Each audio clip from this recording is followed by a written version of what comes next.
भाइयों, बहनों, माताओं और बच्चों, मेरे साथ इधर बैठे मंच पे जितने महानुभाव हैं उन सबको भी मेरा प्रणाम।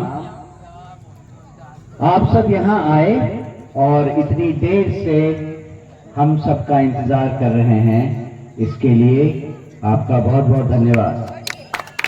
आपको हमारे लिए कुछ देर इंतजार करना पड़ा, इसके लिए हम माफी चाहते हैं।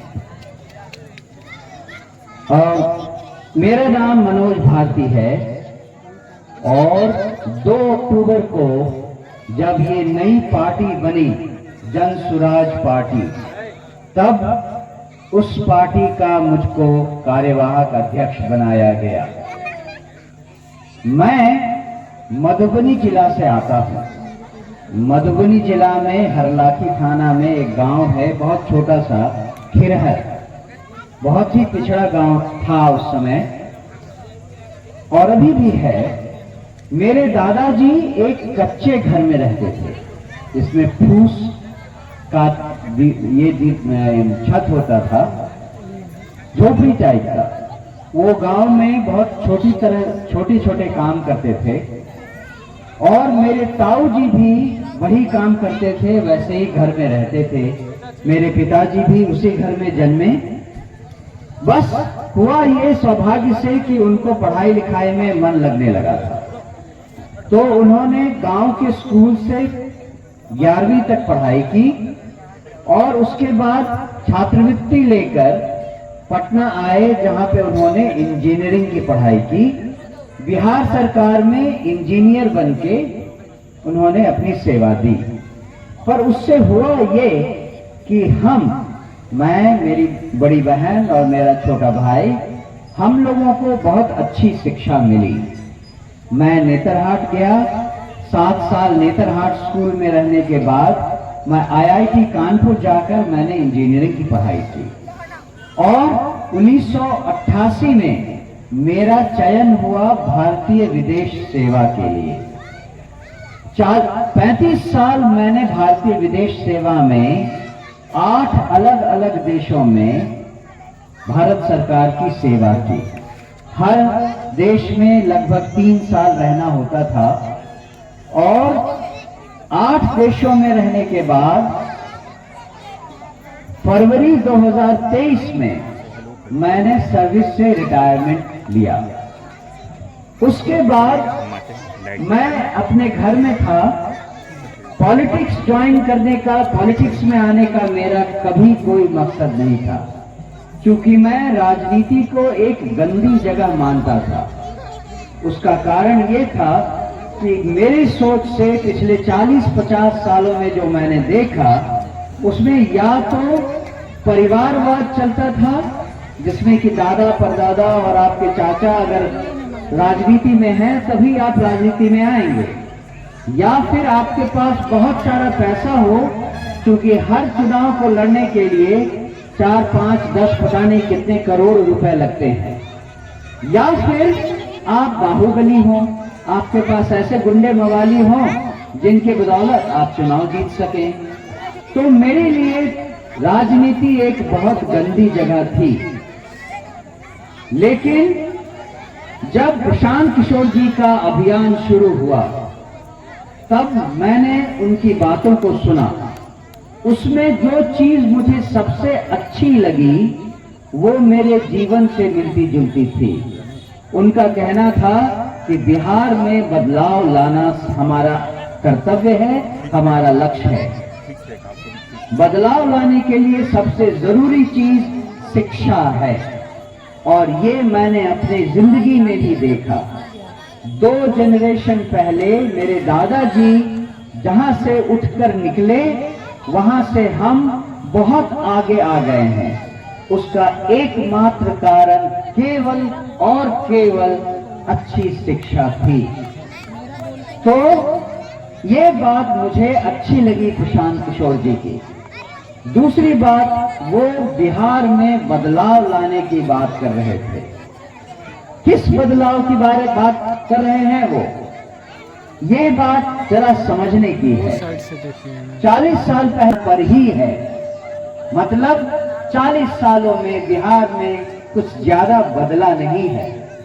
40 सालों तक जिन लोगों ने हमारे ऊपर शासन किया, चाहे वो कांग्रेस हो, चाहे बीजेपी हो, चाहे लालू जी की सरकार हो, चाहे नीतीश जी की सरकार हो, चाहे माकपा हो, चाहे माले हो, जिन लोगों ने भी आपके पास आकर आपसे आपका वोट मांगा, आपने उनको जिताया, उन लोगों ने जो कुछ भी किया वो अपनी जगह है, उसको मैं नकारता नहीं हूं।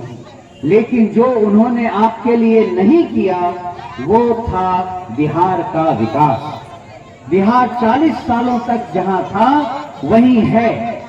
उन्होंने ना तो आपके बच्चों की शिक्षा की चिंता की, ना आपके युवाओं के लिए रोजगार की चिंता की। उन्होंने आपको सड़क बनवा के दिया, बिजली भी दी।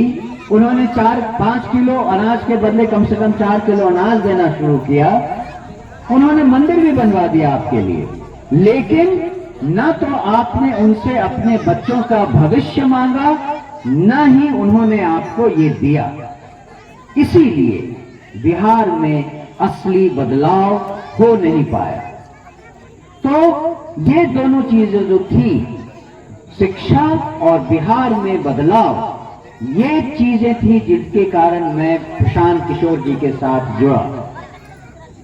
और जन सुराज पार्टी के 5 प्रमुख सूत्र उन्होंने बताए हैं। क्या है 5? उनमें पहला है शिक्षा, जो बच्चों को गांव पे ही अच्छी निःशुल्क शिक्षा मिले। दूसरी, युवाओं को अच्छी नौकरी, कम से कम 15,000 का रोजगार पर महीने का रोजगार उनको गांव में, गांव के पास ज्यादा से ज्यादा जिले तक में ये नौकरी मिले, इसका वादा है। तीसरा, हमारे बड़े बुजुर्ग जो हैं 60 साल से उम्र की जिनकी ज्यादा हो गई है, उनको 2,000 रुपए हर महीने वृद्धावस्था पेंशन मिले।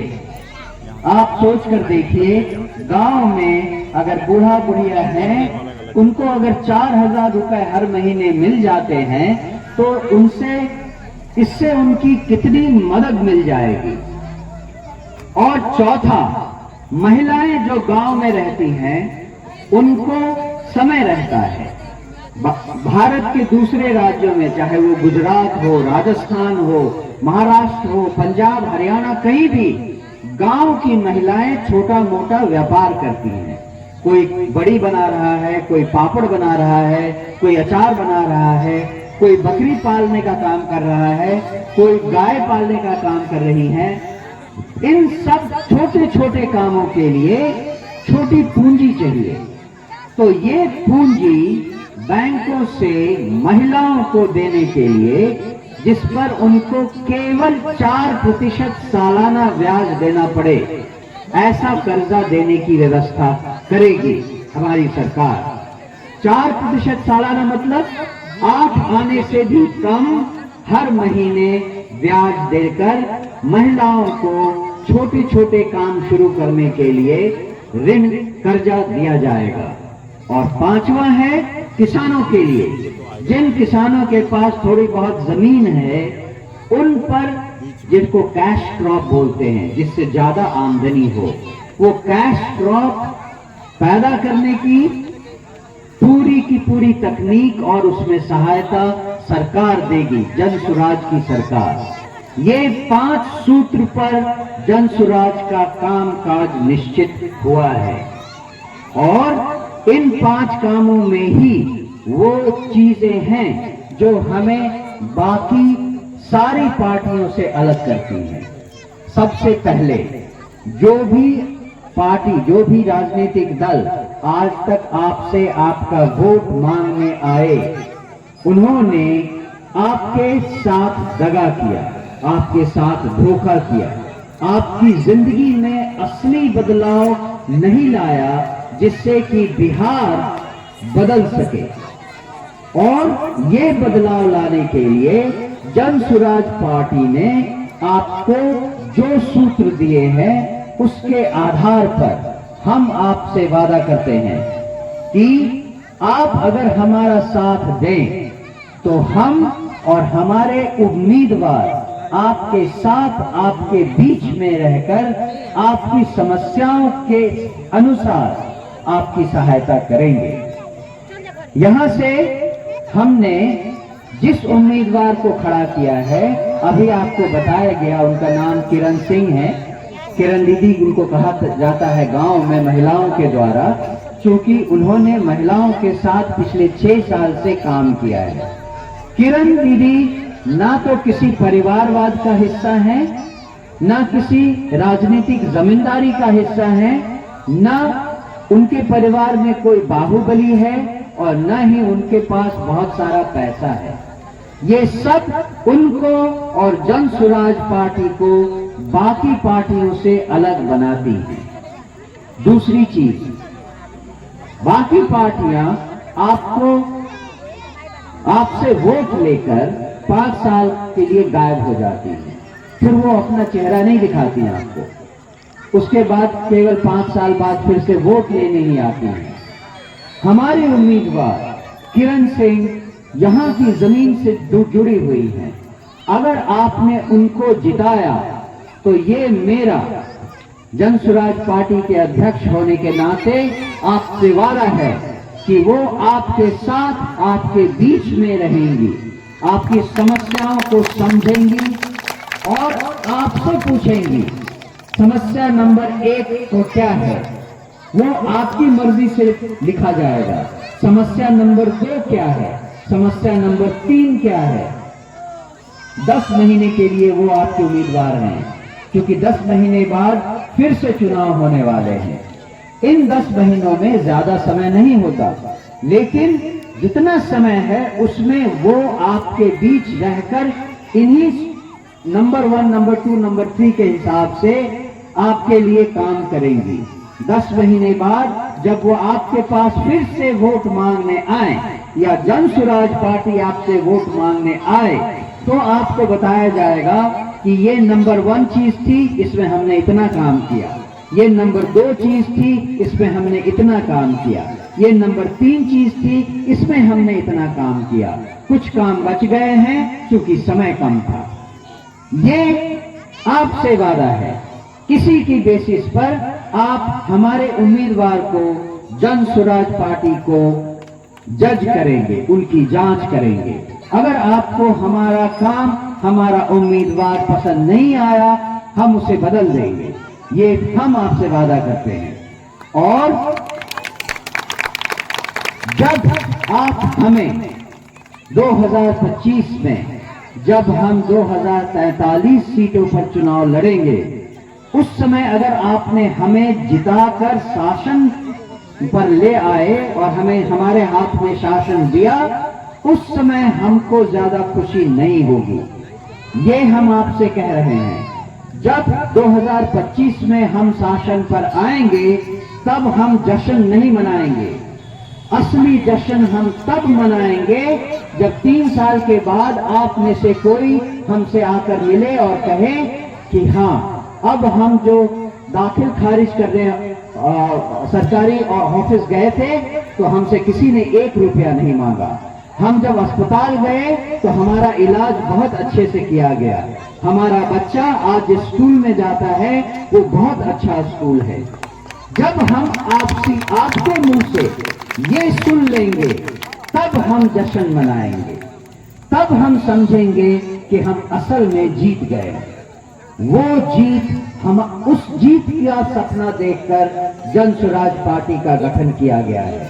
हम केवल शासन पाने के लिए नहीं आए हैं, ये मैं रिपीट कर रहा हूं, बार बार कह रहा हूं। याद रखिए, शासन पाना हमारे लिए विकास को बदलने की राह में पहला कदम है, पहली सीढ़ी है।